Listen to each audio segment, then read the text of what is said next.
New to the channel, my name is Yvonne.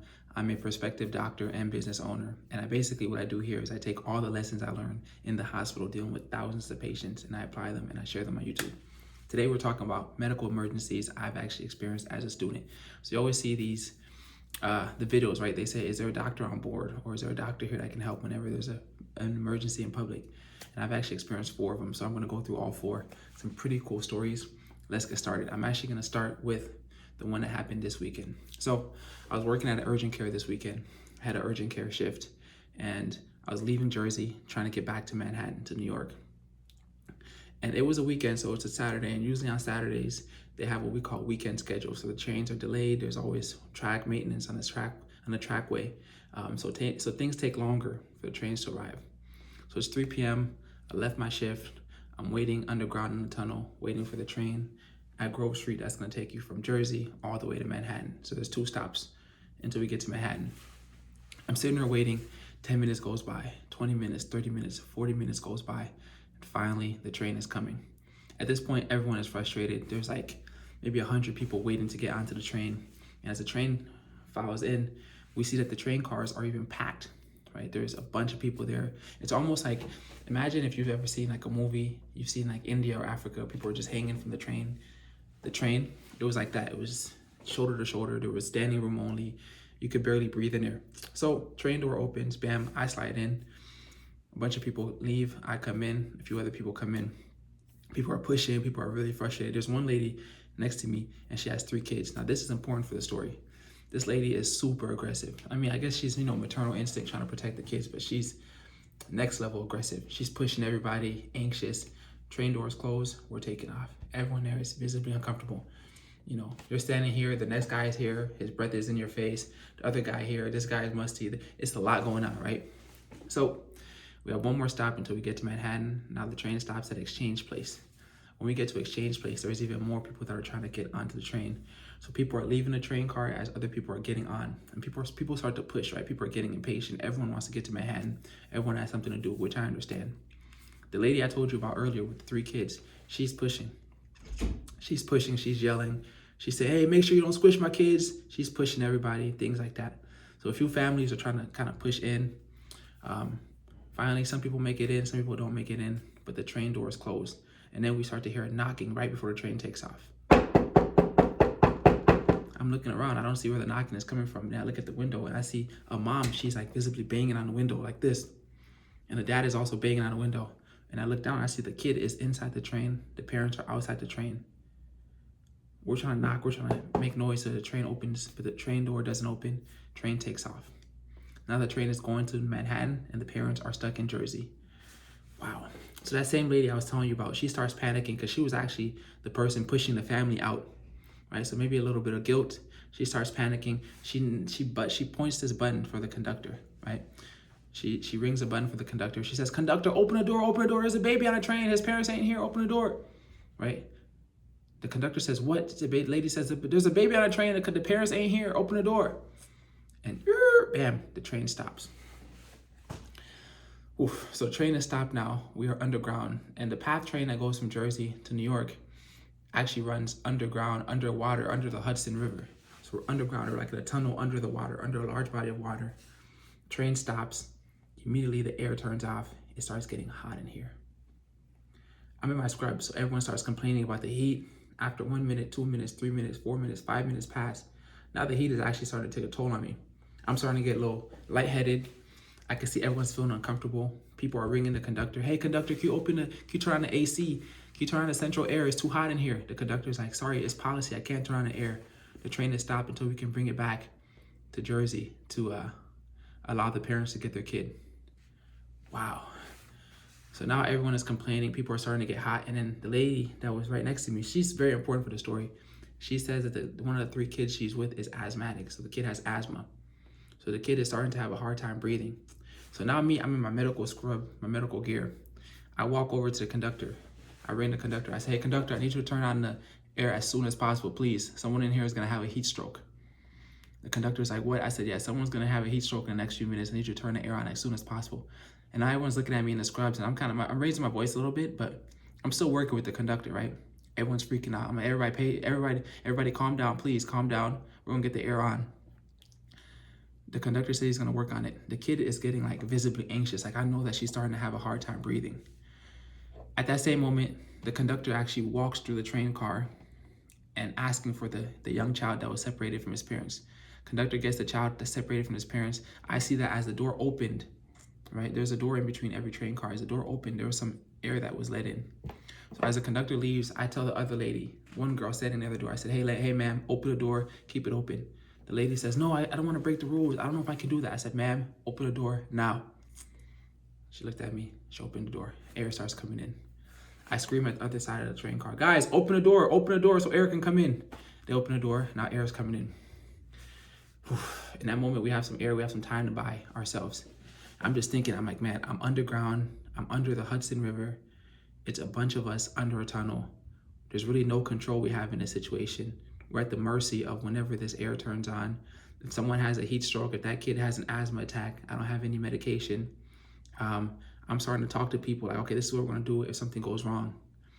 And as I'm doing that, the conductor that had came and got the child, she returns back to our cart and she says that they brought the kid back to his parents, right? So they walked down maybe like 8 or 9 subway carts to the end of the track, and then they offloaded the kid, and the kid met his parents.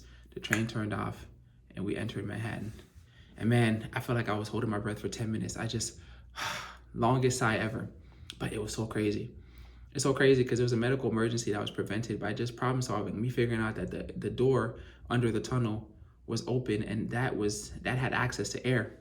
So telling this person over here to my right, telling the other person across the subway cart to open the door and keep it open was really all we needed.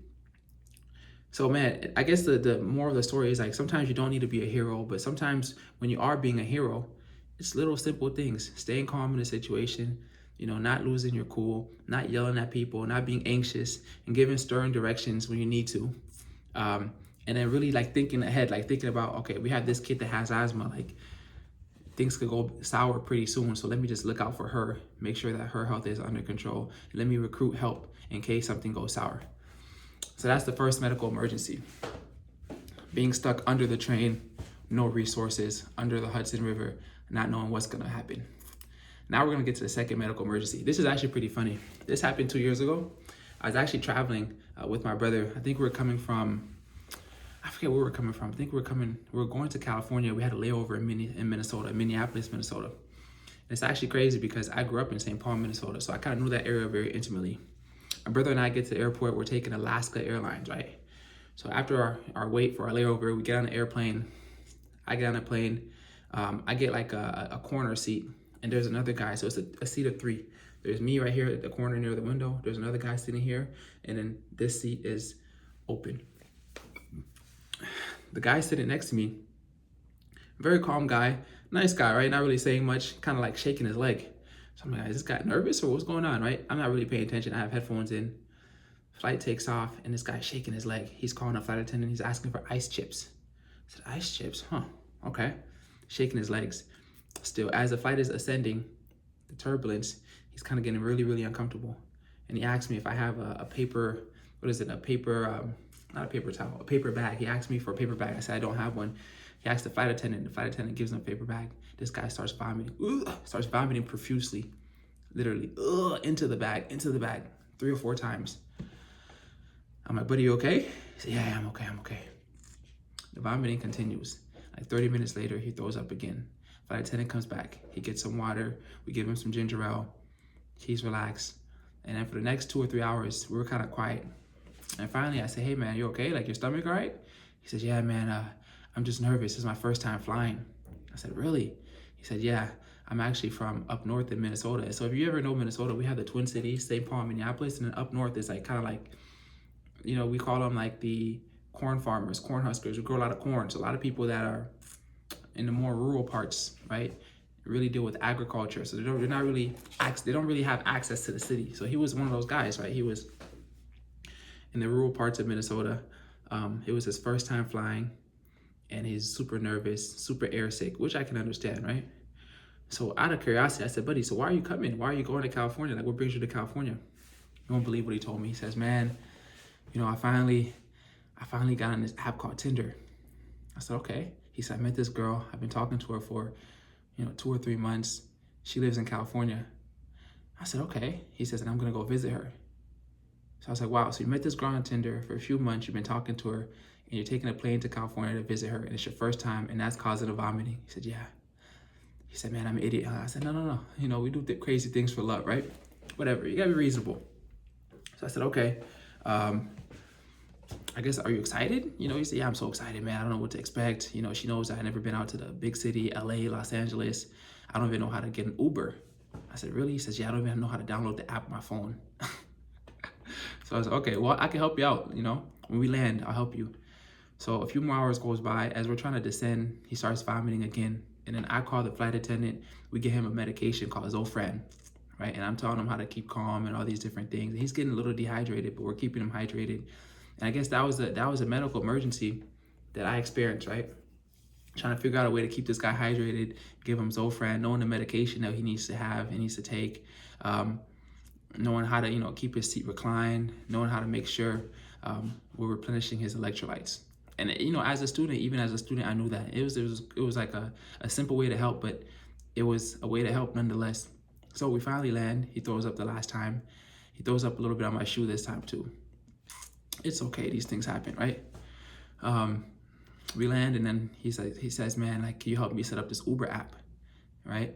so I pull up my phone and then me and the guy download Uber and like he's gonna Uber to the girl's place in LA and then from there he's gonna meet her. And then once we set up the app, he doesn't know how to set up his bank account. Like he doesn't know how to put a bank card, like a debit card into the app.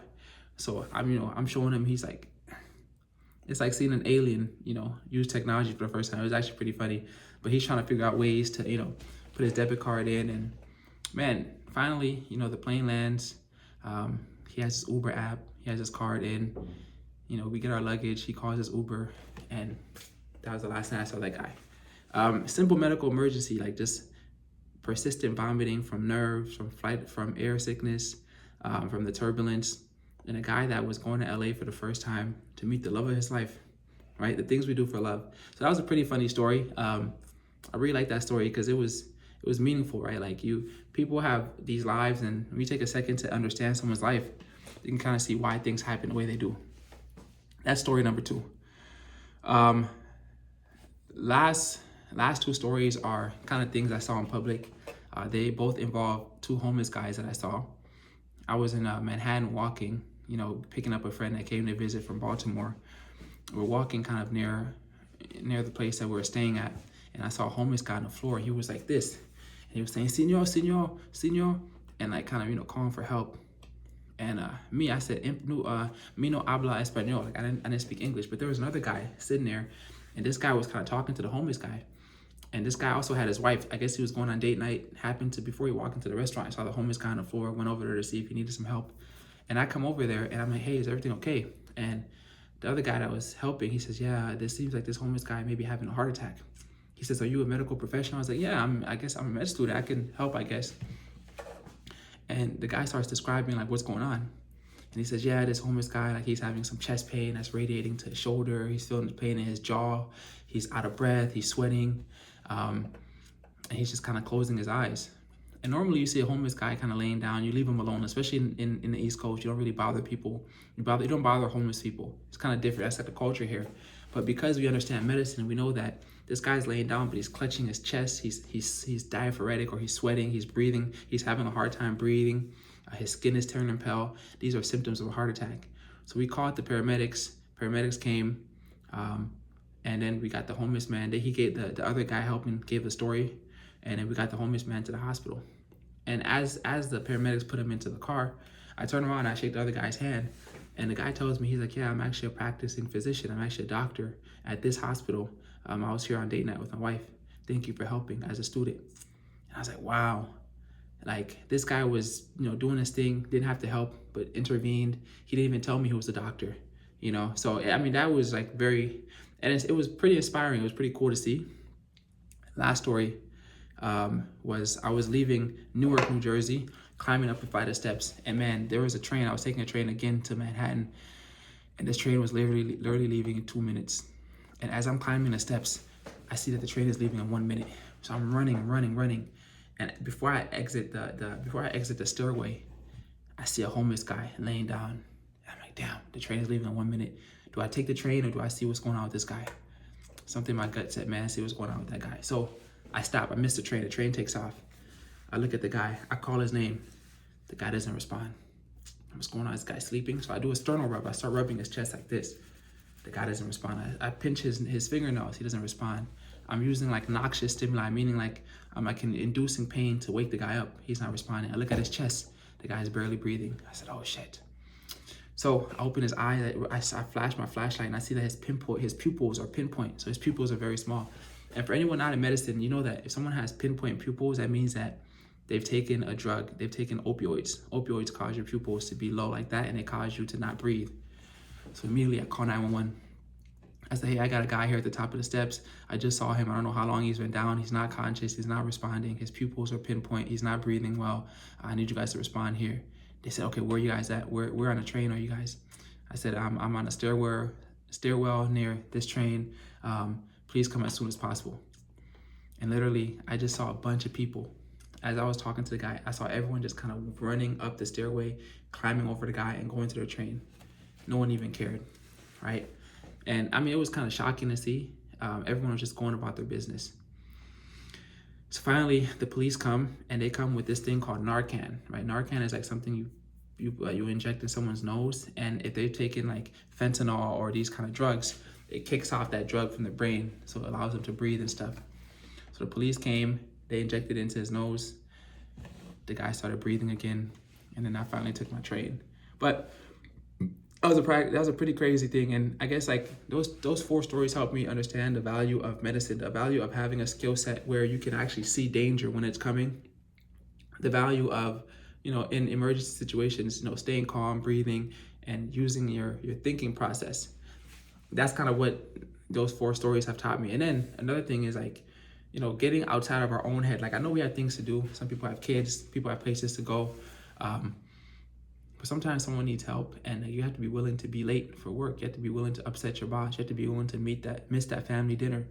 You have to be willing to miss your graduation sometimes for doing the right thing. And the right thing is only determined in the moment. So if you could take anything away from this video, like no matter what age you are at home, like you're never too young or too old to help, right? And helping doesn't mean you have to go do a surgery on someone. Helping could just mean you giving someone water, or you being there for someone, or you know, giving someone advice when they need it. So be there to help. And in light of helping, and in light of these medical emergencies, this is actually why I started a company called Street Ready in medical school. And Street Ready is an education company that helps everyone become first responders, right? And a first responder is someone that's trained in first aid, so practical first aid, knowing when someone is choking, what to do, when someone has a heart attack, what to do, when someone is bleeding out, what to do, when someone is a drug overdose, what to do. Situations that I kind of talked about in these past 4 stories, Street Ready teaches you how to respond to that without having to go to medical school. And then we also have de-escalation, right? Another thing of being a first responder is knowing how to de-escalate, right? You deal with a lot of different difficult patients and people in this world, and there's a lot of different wolves out there. Some people are, you know, wanting to take advantage of you, and you have to know how to navigate that landmine of complexity. So we teach de-escalation, we teach first aid, and we teach practical self-defense, abduction prevention, how to prevent yourself from being taken from place A to place B, sexual assault defense, you know, for girls in college or people that are abuse victims, how to protect yourself if sexual assault is going to occur, you know. And then the last thing is aggravated assault defense, how to protect yourself from being punched, how to protect yourself if you end up on the floor, if someone's trying to attack you on the floor, if someone's trying to carry you, if someone's trying to inflict great harm to you. And then situational awareness, how do you watch another individual? How do you see danger before it shows its face? How do you observe body language, right? How do you use your communication to portray someone as confident and not a victim? So, you know, these medical emergencies I've experienced, you know, were unfortunate, but fortunate in that I had the skill set to respond, and Street Ready is a company to give you that skill set to respond. So guys, if you're interested, Street Ready NJ, and you'll find our website online. But thank you for watching this video. I'll see you in the next one. Yvonne, out.